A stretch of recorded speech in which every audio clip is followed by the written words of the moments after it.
방송에서 제공하는 투자 정보는 투자 판단에 대한 조언입니다. 방송에서 제공하는 주식의 가치, 가격 상승 및 가격 하락에 대해서는 방송사에서 보장하지 않습니다.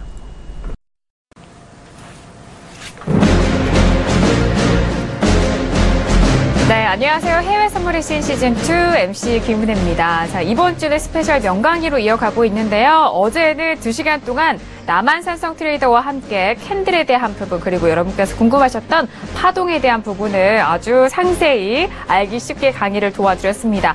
자, 오늘 1시간 동안에도 이 마무리 강의가 이어질 예정이니까요. 이번 1시간도 끝까지 시청 부탁드리도록 하겠습니다. 저희 해외 선물의 신을 통해서 제공되는 정보는 상품의 가치와 수익률을 보장하지 않는다는 점 다시 한번 거짓 도와드리도록 하겠습니다. 자, 오늘 10시에서 11시까지 1시간 동안 남한산성 트레이더의 강의가 이어질 텐데요. 먼저 강의자죠. 남한산성 트레이더를 먼저 화면 통해서 소개합니다.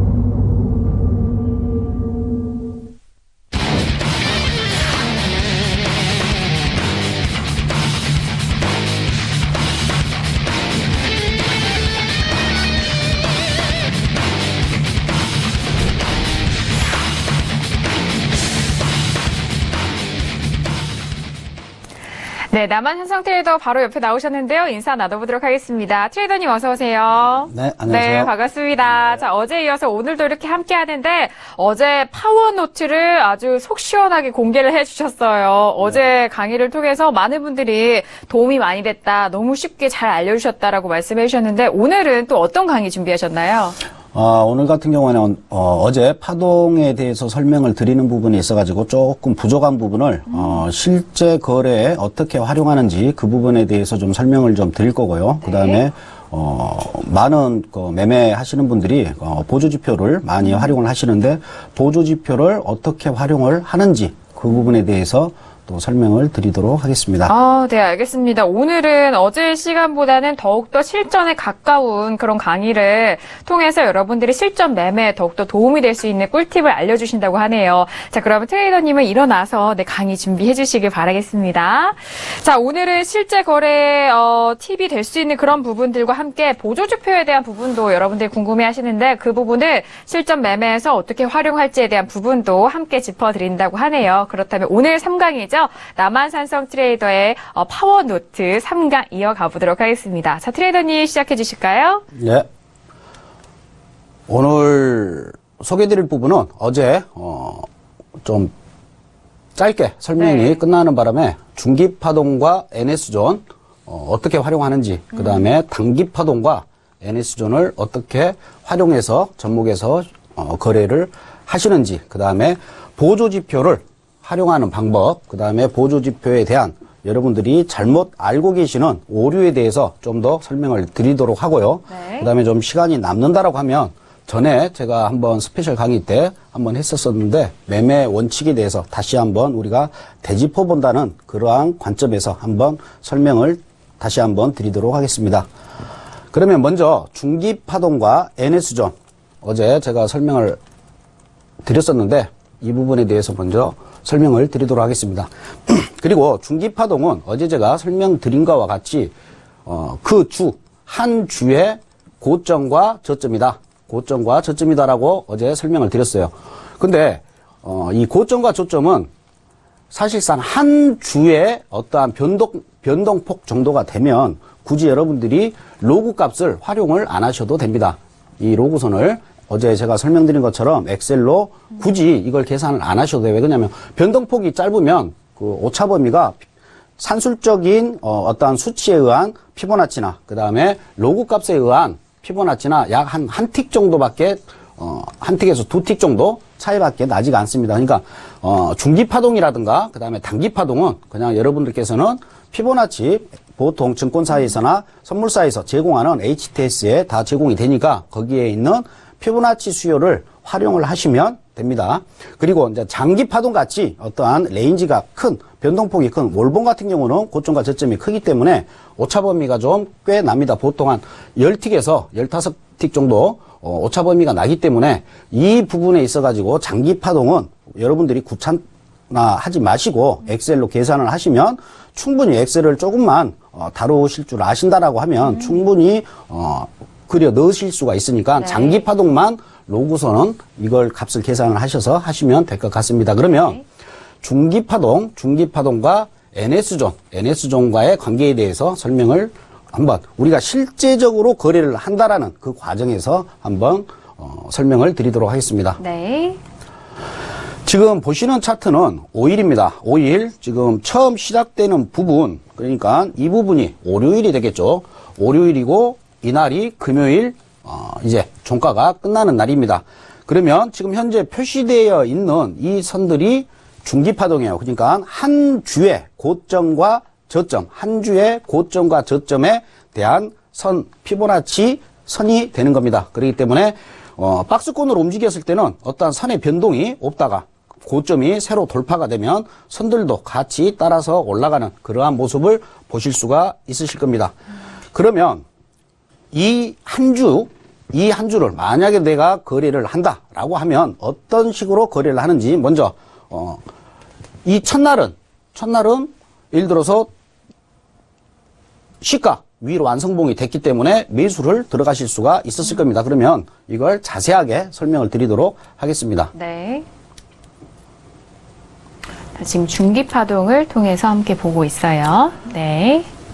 첫날입니다. 첫날 월요일이 되겠죠. 8일에서 10일로 갔으니까 토요일, 일요일 휴장을 했으니까 월요일 장이 시작되면서 양봉으로 끝났습니다. 완성봉이 됐기 때문에 정확하게 지금 초록색 선 NS존 상단인 시가에서 매수 진입을 하는 겁니다.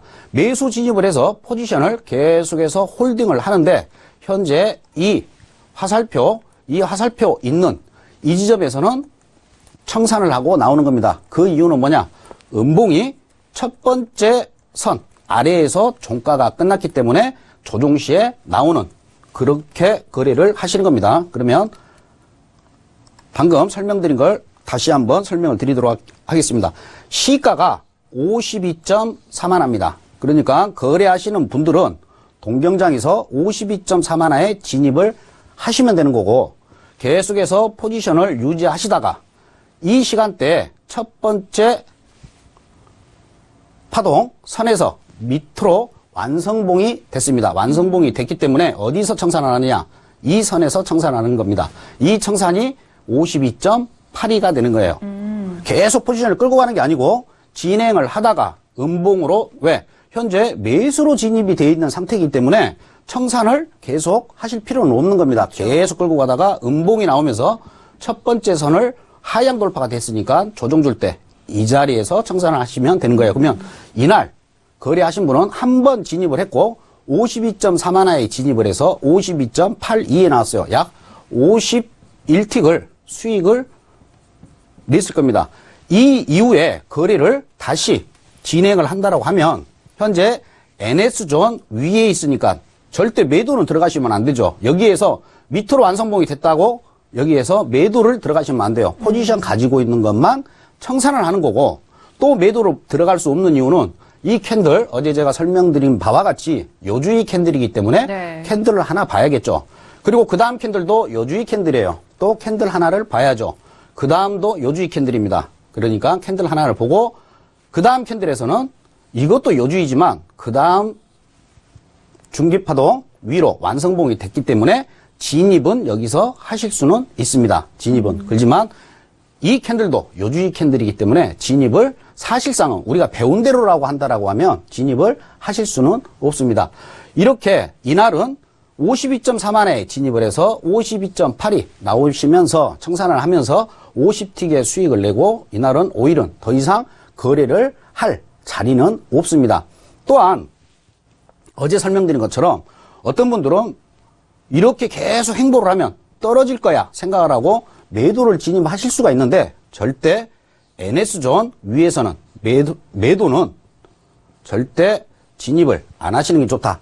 단 복습하는 차원에서 말씀을 드리자면 저점 대비 5일에 평균 하루 평균 변동폭 이상 넘어갔다가 예를 들어서 하루 변동폭이라 그러면 뭐 저점이 52.41인데 뭐 54불까지 올라갔다가 예를 들어서 첫 번째 선을 깨고 완성봉이 되면서 음봉으로 떨어진다. 그러면 조정시 매도는 가능하지만 이러한 형태가 나오지 않을 때에는 매도는 안 들어가고 조정 줄 때 차라리 매수로 공략을 하시는 게 좋습니다. 네. 둘째 날 네. 이제 한번 보도록 하겠습니다. 둘째 날.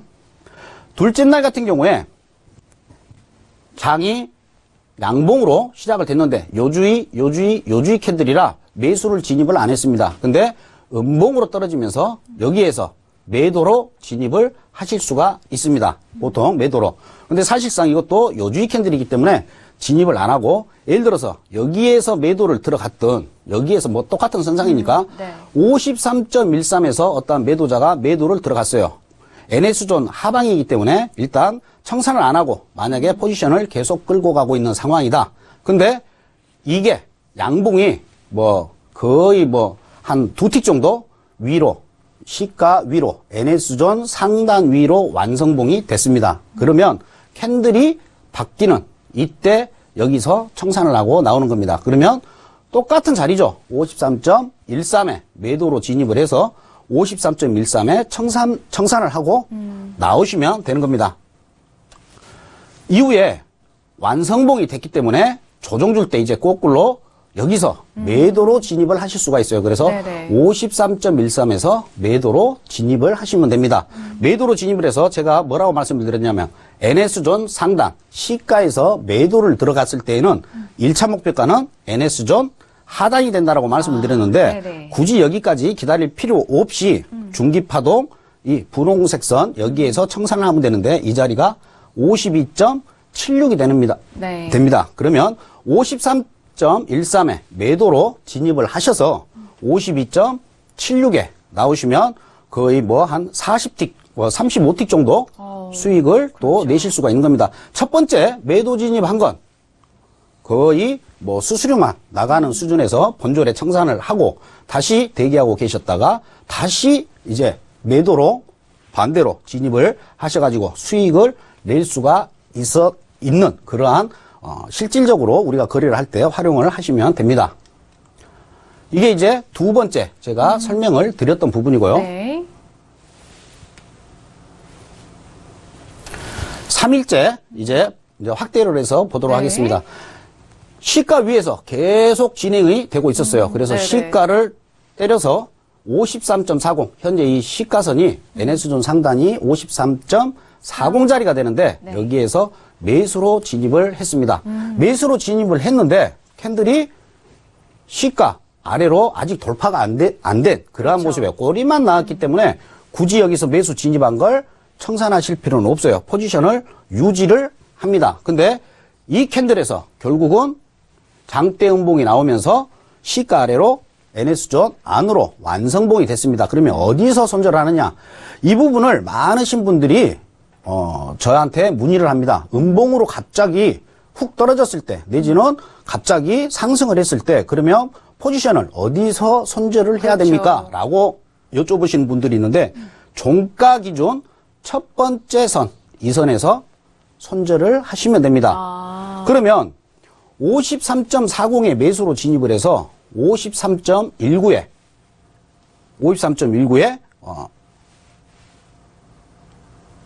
네.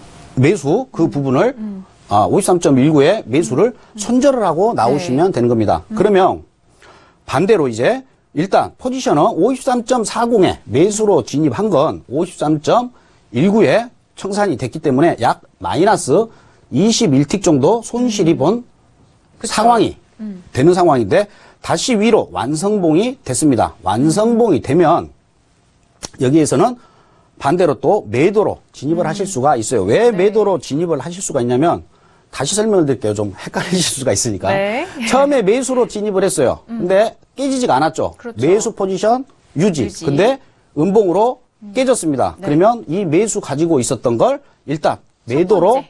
청산을 하는 겁니다. 손절을 했습니다. 네. 그러면 시가 아래에 있기 때문에 매도가 가능하다는 거죠. 그러면 그렇죠. 53.19에 매도 청산을 하는 순간 네. 다시 53.19에 매도로 수익직 매매로 그렇죠. 매도로 진입을 할 수가 있습니다. 네. 매도로 진입을 이 캔들에서 했는데 다시 위로 완성봉이 돼버렸죠, 지금. 네. 완성봉이 됐기 때문에 그 다음 캔들에서 다시 손절을 하셔야 되는 겁니다. 아, 진입과 지금 손절에 대한 부분을 가격대로 잘 알려주고 계시는 네네. 거잖아요. 네네. 근데 여기에서 양봉이 돼가지고 손절했는데 매수는 들어갈 수 있습니까? 없습니까? 매수는 들어가시면 안 되죠. 안 되죠. 왜? 네. 시가 아래에 있기 때문에. 아, 그렇죠. 그 다음 캔들에서 강한 음봉으로 다시 하락을 했는데 네. 조정을 주지가 않았습니다. 이 시간이 거의 지금 캔들 하나, 둘, 세 개 전이기 때문에 6시, 5시, 한 새벽 4시 정도에 음봉으로 떨어졌고 이후에는 진입 자리를 주지를 않았죠. 만약에 이 캔들이 여기까지, 이 핑크색까지 왔다라고 하면 네. 여기에서 매도를 들어가실 수는 있습니다. 근데 조정을 안 줬기 때문에 네. 진입을 안 하는 겁니다. 그러니까 항상 매매는 기다리는 매매를 해야 되는 거고 내가 원하는 위치까지 오지 않는다. 그러면 굳이 들어가실 필요가 없어요. 그러면 이날 같은 경우에는 마이너스 21틱에 한번 매수로 진입을 해서 손절을 여기서 했고 다시 완성봉 확인하고 매도를 들어갔는데 아랫꼬리가 달린 양봉이 위로 완성봉이 됐기 때문에 다시 본절에 나오는 그러한 거래를 한 겁니다. 그래서 이날 같은 경우는 뭐 한 수수료까지 한다고 그러면 마이너스 한 25틱의 손실을 받겠죠. 이날이 지금 이제 그런 날이 됩니다. 네. 첫 번째 날 수익을 냈고 그 다음째 날도 수익을 냈고 세 번째 날은 손실을 받습니다. 네. 그러면 이 마지막 날 한번 네. 보도록 하겠습니다. 네. 시가선입니다. 지금 NS존은 어쩔 때는 아래선이 NS존 하단이 시가선이 되고 위에가 중심선이 될 때가 있고 그렇죠. 반대로 위에가 시가선이 되고 아래가 중심선이 될 때가 있습니다. 근데 이게 뭐 뒤집어졌다 해가지고 큰 의미는 없다라고 어제 말씀을 드렸습니다. 네. 아침에 동경장에서 시가 위에 양봉이 나오면서 지지를 받고 있는 모습이에요. 그래서 여기에서 터치를 했었을 때 52.85에 매수를 했습니다. 매수를 했는데 아까와 똑같은 방식입니다. 계속 포지션을 유지를 하는데 이 캔들에서 핑크색 선 중기파동 아래로 완성봉이 됐습니다. 그래서 조정 줄 때 여기서 청산을 하는 겁니다. 이 자리가 53.02에 매수 진입한 걸 청산을 한 겁니다. 그러면 8호에 들어와서 02에 나왔으니까 약 17틱 정도 수익이 났는데 더 가더라도 이걸 아깝게 생각하시면 안 돼요. 왜? 원리 원칙대로 음봉이 나왔기 때문에 당연히 여기서 청산을 한 건 맞는 겁니다. 네네. 그 이후에 다시 양봉으로 완성봉이 됐습니다. 그러면 시가 위에서는 매수는 가능하다. 매도는 들어갈 수가 없다. 음봉이 나왔기 때문에 매도는 들어갈 수가 없지만 다시 양봉이 나온 걸 확인을 하고 매수. 이 캔들에서 매수로 진입을 할 수가 있습니다. 물론 이 핑크색 선하고 한 1틱 정도 차이가 나는데 보통 1틱에서 2틱 정도는 매매자가 그냥 진입을 하셔도 됩니다. 꼭 이 선을 터치를 할 때까지 기다리실 필요는 없습니다. 유효 거리는 한 1틱에서 2틱 정도 보시는 게 좋습니다. 그래서 네. 53.03에서 진입을 했습니다. 그리고 NS존 안에서의 매수를 진입했었을 때는 항상 NS존 상단이 목표가가 되는 겁니다. 그래서 53.03에 재매수를 했고 53.23에 매수를 청산을 한 겁니다. 이 이후에 음봉이 나왔다 하더라도 매도는 못 들어간다. 여기서 다시 핑크색 선 아래로 완성봉이 됐지만 이 자리에서 매도는 들어갈 수가 없습니다. 왜? 시가 위니까 매도는 들어가시면 안 되는 거죠. 그리고 장이 마감이 된 겁니다.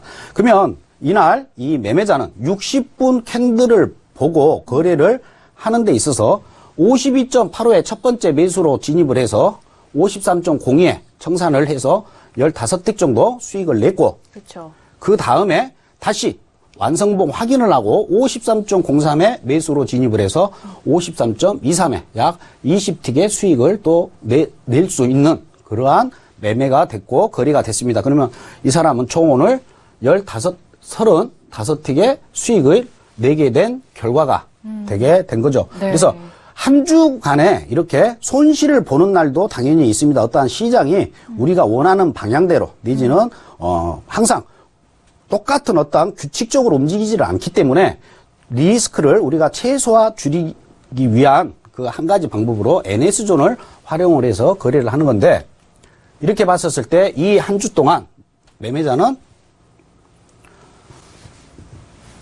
이날만 손실을 받고 나머지는 수익을 다 내고 나올 수 있는 그러한 매매가 될 수가 있다라는 겁니다. 그래서 이런 식으로만 여러분들이 거래를 한다라고 하면 어제도 말씀드렸던 것과 같이 거래 횟수는 최소화를 시키면서 네. 거래 횟수는 그다음에 손실은 최소화 그리고 수익은 극대화를 시키면서 어떠한 스트레스를 안 받고 그렇죠. 계속해서 꾸준한 수익을 낼 수가 있다는 겁니다. 그러니까 어제 제가 설명드린 걸 다시 보신다라고 하면 지금 제가 이 부분에 대해서 설명드린 걸 좀 이해가 가실 겁니다. 네, 그래서 어제 더욱더. 강의했던 내용을 다시 한번 보시고 2부 강의를 들으시면 좀 더 이해도가 높으실 걸로 보입니다. 네, 어제 지금 1강과 2강 설명해 주셨을 때 뭐 이런 강의와 함께 이런 차트, 캔들을 통해서 또 말씀을 해 주셨거든요. NS존과의 이런 함께 합작을 했을 때 그런 부분도 말씀해 주셨는데 역시나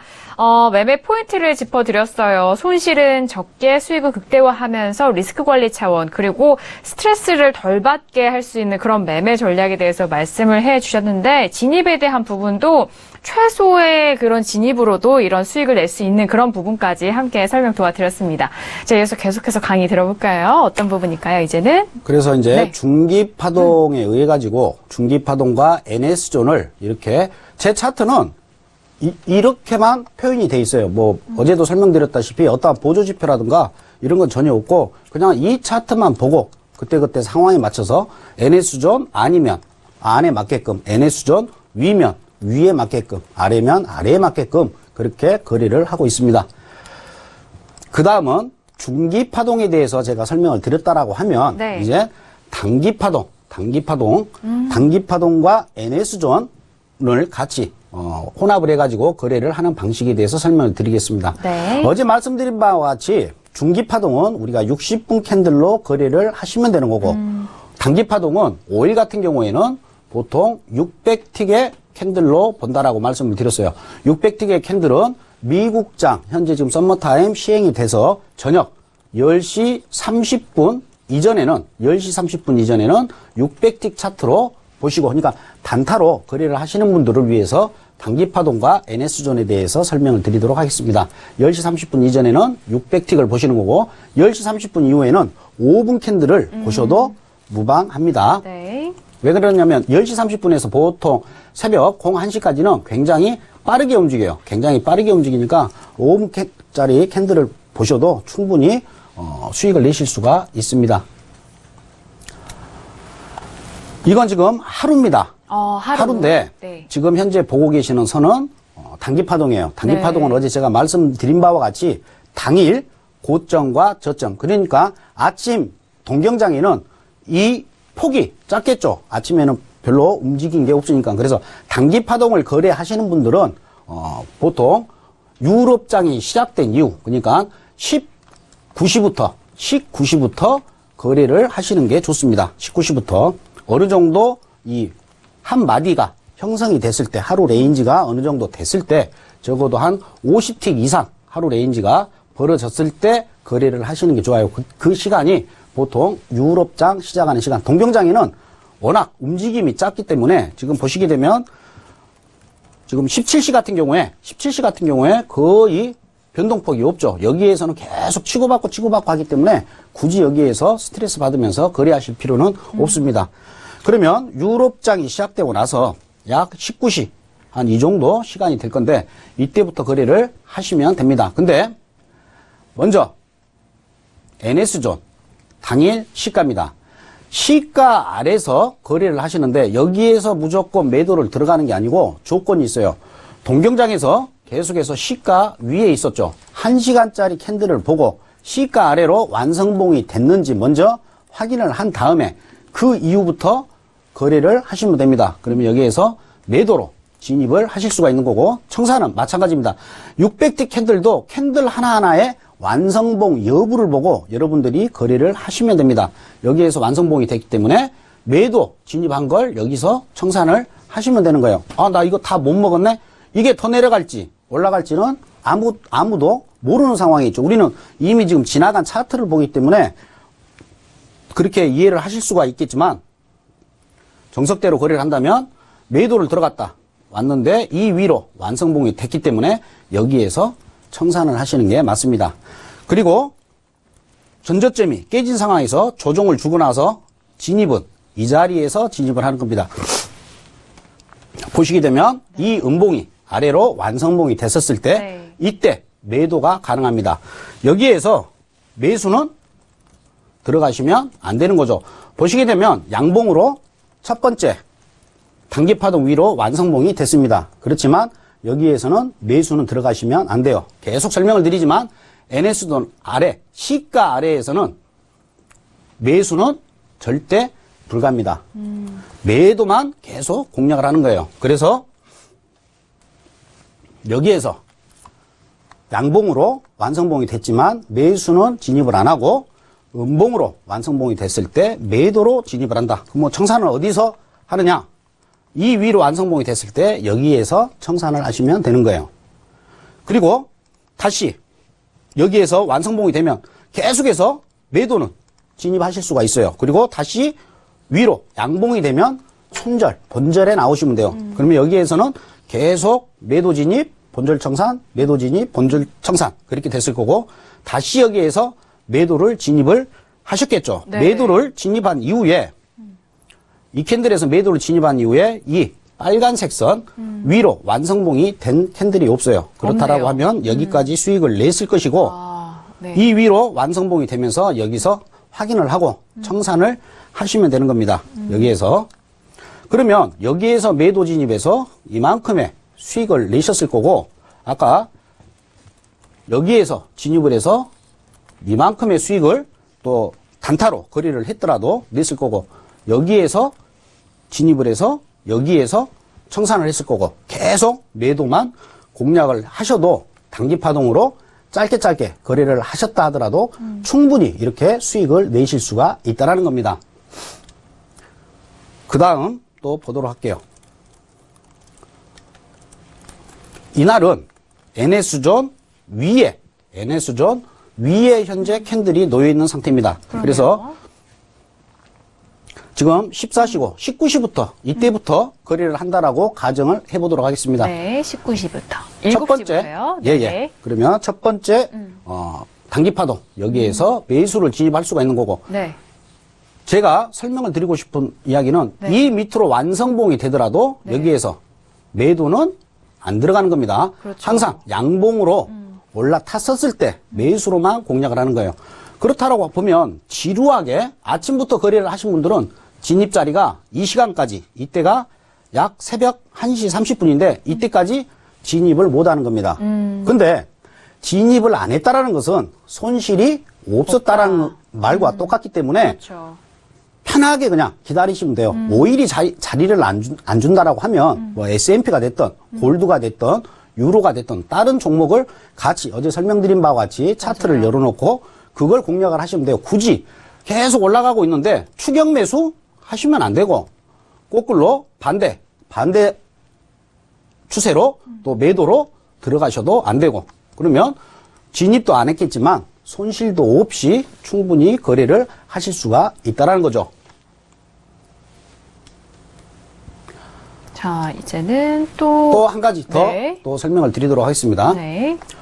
여기 같은 경우에는 아까는 첫 번째 단기파동 경우에는 NS존 하단에 있었을 때고 그 다음에 두 번째는 NS존 위에 있었을 때고 이제는 NS존에서 공방을 지금 계속 하고 있는 모습인데 네. 이것도 여기서부터 거래를 한다라고 보도록 하겠습니다. 네. 그러면 시가 위에 있다가 시가 아래로 내려올 때는 항상 제가 아까 뭐라고 말씀드렸냐면 60분 캔들을 확인을 하셔야 돼요. 그렇죠. 60분 캔들의 종가가 시가 아래로 떨어졌다. 그러면 그때부터 시가에서 NS존 상단에서 매도로 공략을 하실 수가 있습니다.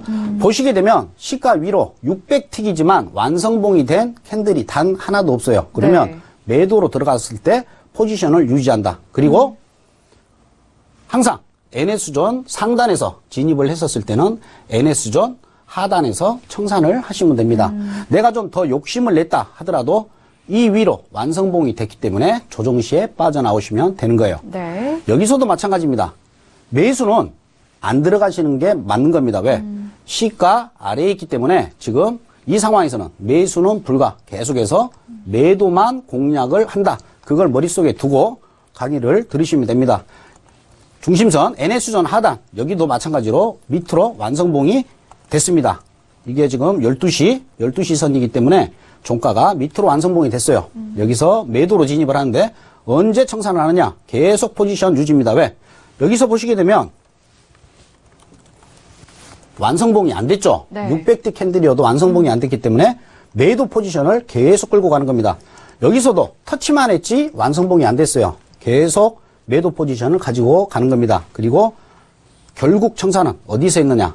여기에서 이 양봉으로 완성봉이 된 이후에 여기에서 청산을 한 겁니다. 그러면 이 사람은 오늘 여기에서 매도로 진입을 해서 NS존 하단에서 청산을 했고 NS존 하단으로 완성봉이 된 걸 60분 캔들로 확인을 하고 다시 매도로 진입을 해서 결국은 여기까지 끌고 와서 여기에서 청산을 하게 된 거죠. 그래서 매매는 단기 파동을 가지고도 충분히 거래를 하실 수가 있는 거고 600틱짜리로 충분히 거래를 하실 수도 있고 네. 5분짜리도 마찬가지입니다. 이걸 5분짜리 캔들로 열어도 큰 차이는 없어요. 그래서 본인이 제 강의를 들으시고 난 다음에 HTS를 열어놓고 600틱으로 보든 500틱으로 5분짜리 캔들로 보든 보시면서 완성봉의 여부만 체크를 해서 가상으로 내가 여기서 진입을 했다면 어디까지 끌고 갈 수가 있겠는지 네. 보시면 많이 도움이 되실 겁니다. 네. 그냥 제가 강의자로서 제 말만 듣고 그냥 그렇겠구나 이렇게 생각하지 마시고 항상 이걸 보고 HTS를 열어보고 확인하는 습관을 가지시는 게 거래하시는데 굉장히 도움이 되실 거예요. 네, 맞습니다. 직접 HTS 통해서 자신이 어느 부분 또 일정 기간 좀 정해서 차트 그 종목마다 확인하면서 적용을 한다면은 빠르게 이런 선들이 눈에 들어올 것 같아요. 그렇죠? 네, 맞습니다. 네, 이어서 다음 강의 이어갈까요?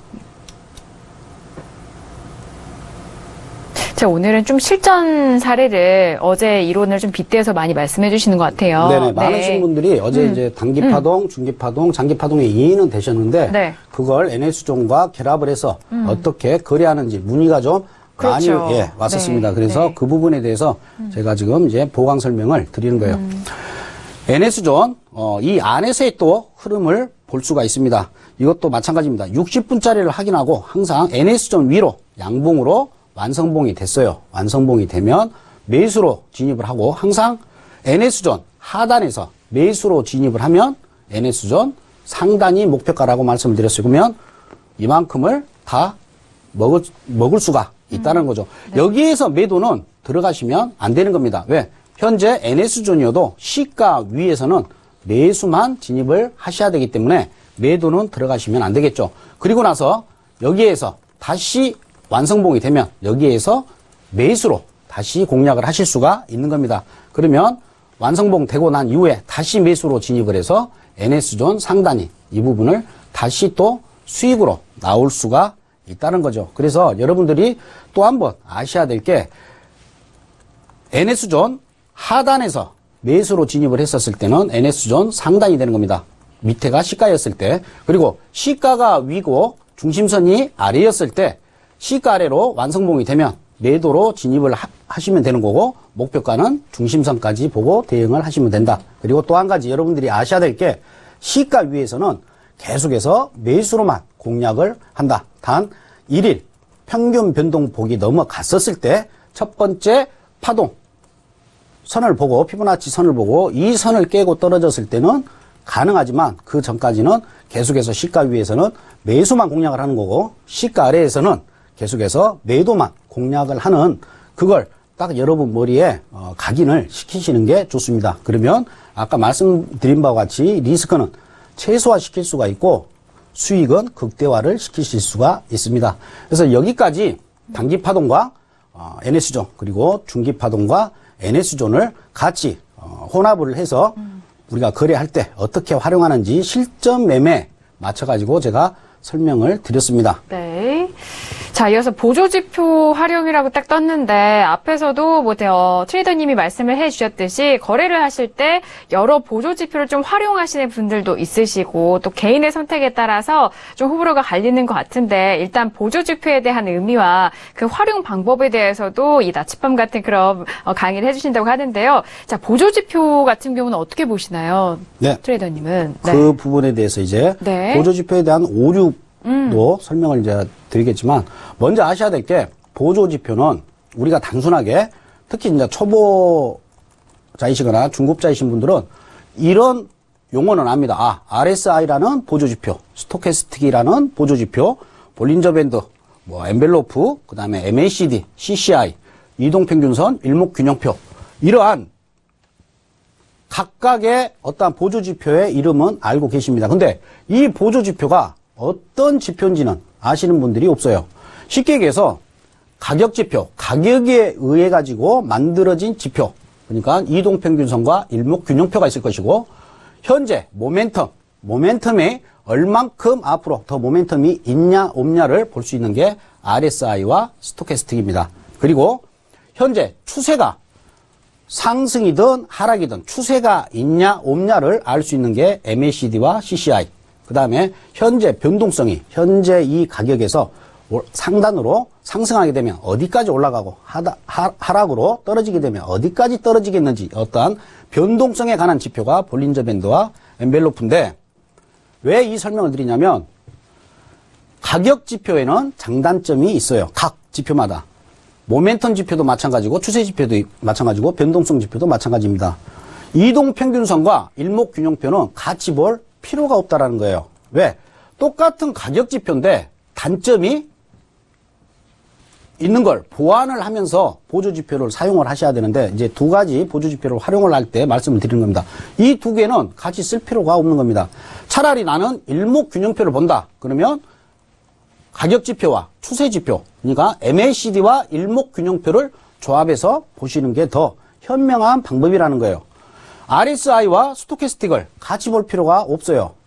만약에 매매자가 스토캐스틱을 본다. 그러면 스토캐스틱과 볼린저 밴드를 같이 혼용해서 본다라고 하면 모멘텀 지표에 대한 단점이 또 변동성 지표에서 보완이 되기 때문에 스토캐스틱과 볼린저 밴드를 같이 본다거나 스토캐스틱과 일목균형표를 같이 본다거나 이렇게 큰 가격 지표, 모멘텀 지표, 변동성 지표, 추세 지표를 나눠서 섞어서 활용을 해야지 같은 섹터에 있는 이러한 지표는 사용을 하시면 장점은 부각이 되겠지만 거기에 대한 리스크 관리가 안 된다라는 거 충분히 여러분들이 이해를 하고 보조지표를 활용을 하셔야 됩니다. 그리고 보조지표는 사실 저도 예전에는 많이 써봤고 또 지금 여기 보시는 이 보조지표 다 분석도 해봤고 설정값을 다 변경을 해봐서 또 써봤고 해봤는데 그 보조지표는 말 그대로 보조지표일 뿐이라는 겁니다. 먼저 보조지표는 일단 후행성이라는 겁니다. 가장 빠른 건 거래량이에요. 거래량에 의해 가지고 현재 어떠한 가격이 매수냐 매도냐 결정을 지어서 거래량에 의해서 뭐가 생깁니까? 캔들이 생깁니다. 그래서 캔들이 양봉이냐 음봉이냐 판가름이 나겠죠. 그렇죠. 그리고 이 캔들에 의해 가지고 생기는 게 추세죠. 상승 추세냐 보합이냐 하락이냐. 그리고 나서 이러한 데이터를 가지고 만드는 게 이제 각각의 보조지표가 되는 겁니다. 그러니까 항상 후행성이다. 이 이야기는 많이 들으셨을 겁니다. 그렇기 때문에 맹목적으로 보조지표를 너무 맹목적으로 거기에 신뢰를 할 수가 없다라는 겁니다. 또한 전체 보조지표를 가지고 시뮬레이션을 몇 년간을 돌려봤더니 이 보조지표를 대로 거래를 했었을 때 승률이 날 수 있는 게 38% 미만이에요. 너무 적네요. 네. 근데 우리 매매자들은 맞을 때만 그게 뇌에 각인이 되기 때문에 맞아요. 맞구나라고 생각을 하는데 38% 미만입니다. 네. 우리는 어차피 매수 아니면 매도예요. 확률은 50%입니다. 근데 이 50%도 되지 않는 보조지표에 너무 연연한다는 거예요. 어떤 매매자들은 막 카페라든가 밴드라든가 여기저기 다니면서 A라는 사람이 무슨 보조지표를 썼더니 와 정말 맞더라. 내가 저걸 진작 알았으면 정말 돈 안 잃고 부자 됐을 건데. 근데 그건 그 사람만의 보조지표인 거지 그걸 그대로 카피해서 내가 활용한다 하더라도 안 맞죠. 안 맞죠. 네. 그 사람은 그 보조지표를 활용하면서 수년간 자기만의 매매 방식에 맞게끔 접목을 시켰을 겁니다. 그러니까 그 사람은 수익을 낼 수가 있겠지만 그걸 그대로 가져왔었을 때 절대 내 것이 될 수가 없다라는 겁니다. 그래서 보조지표는 38% 미만이다. 그만큼 낮다라는 겁니다. 그래서 이걸 보완하기 위해서 아까 제가 설명드린 바와 같이 가격지표에서 하나, 모멘텀지표에서 하나, 보완, 단점을 보완하는 보조지표들끼리 혼합을 하죠. 근데 또 어떤 분들은 이걸 보조지표를 한 3, 4개를 쫙 깔아놔요. 그리고 서로 간에 상호 보완을 했더니 또 맞는 거죠. 착시현상이라는 거죠. 아까 제가 말씀드린 것처럼 맞을 때만 보이는 겁니다. 우리 맞아요. 예를 들어서 MACD라든가 스토캐스틱을 봤었을 때 오실레이터로 진행을 된다. 그러면 K가 내려오는데 D가 쫓아서 오다가 데드클로스가 날랑말랑해요. 그래서 네. 확 매도를 들어갔습니다. 왜? 네네. 과매도권이니까. 그렇죠, 그렇죠. 근데 시간이 지나서 다시 상승을 해요. 상승을 하고 나서 오실레이터를 보면 얘는 내려갈 것 같아도 올라가고 따라온 것도 다시 이렇게 따라가는 모습이 돼버려요. 아, 후행성이죠, 너무. 그렇죠. 네. 차트가 지나가고 난 차트를 보조지표를 보면 다 맞습니다. 근데 현재 진행되고 있는 보조지표는 절대 딱 데드클로스가 나고 나서 바로 여러분들한테 수익을 안 줘요. 이렇게 데드클로스가 나가지고 실시간에 데드클로스가 나서 바로 매도로 떨어진다는 확률이 38% 미만이라는 겁니다. 다 지나고 나면 맞게끔 착시현상이 나는 거지 절대 맞지가 않다라는 거예요.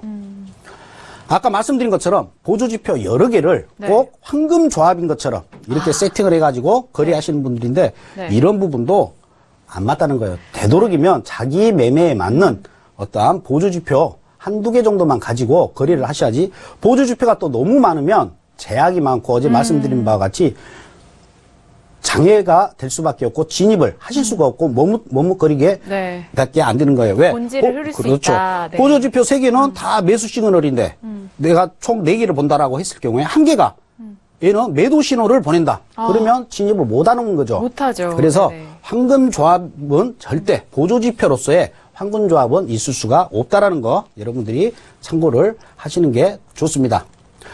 한 가지 예로 설명을 드릴게요. 여러분들이 가장 많이 쓰는 게 이동평균선입니다. 20일 이동평균선이고 현재 5일입니다. 보시게 되면 저항을 정확히 저항을 받았습니다. 여기에서 올라타고 나서 정확히 뭐 1cm도 안 틀리죠.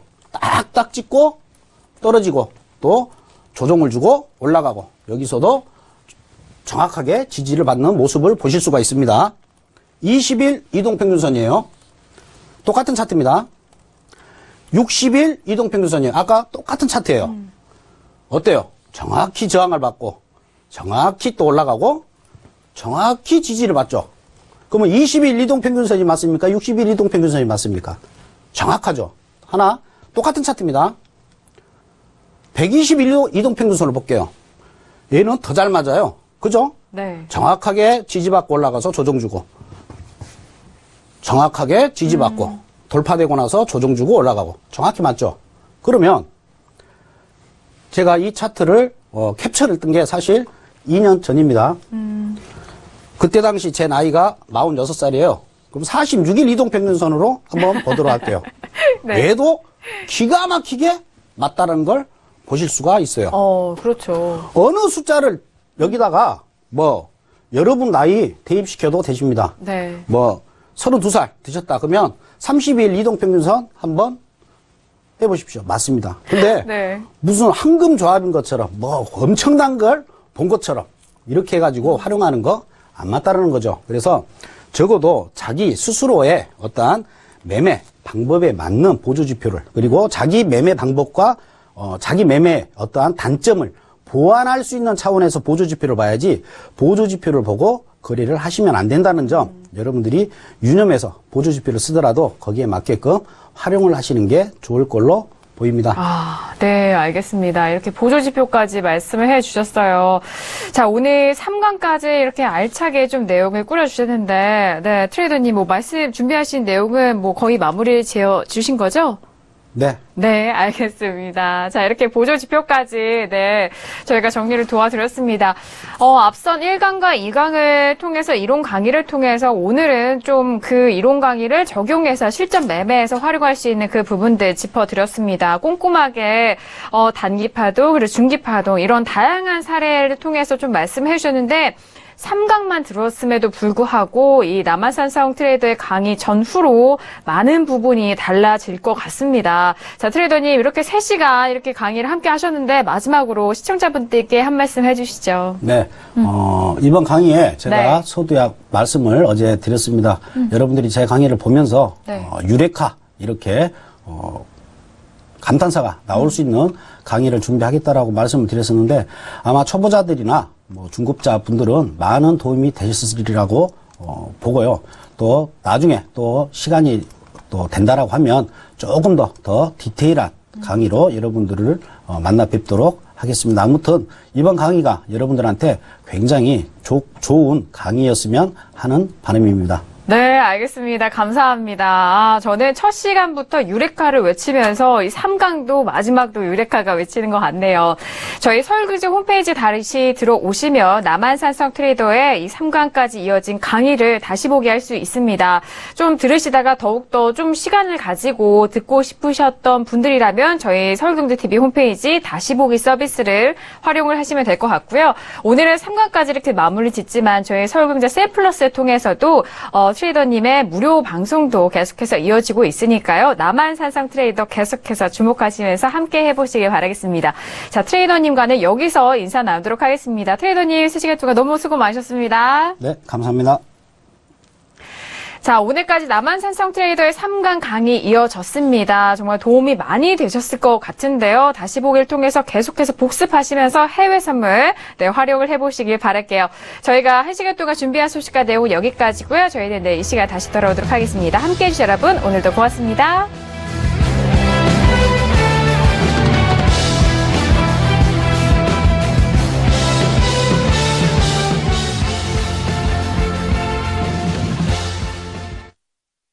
본 방송에서 제공하는 투자 정보는 투자 판단에 대한 조언입니다. 방송에서 제공하는 주식의 가치, 가격 상승 및 가격 하락에 대해서는 방송사에서 보장하지 않습니다.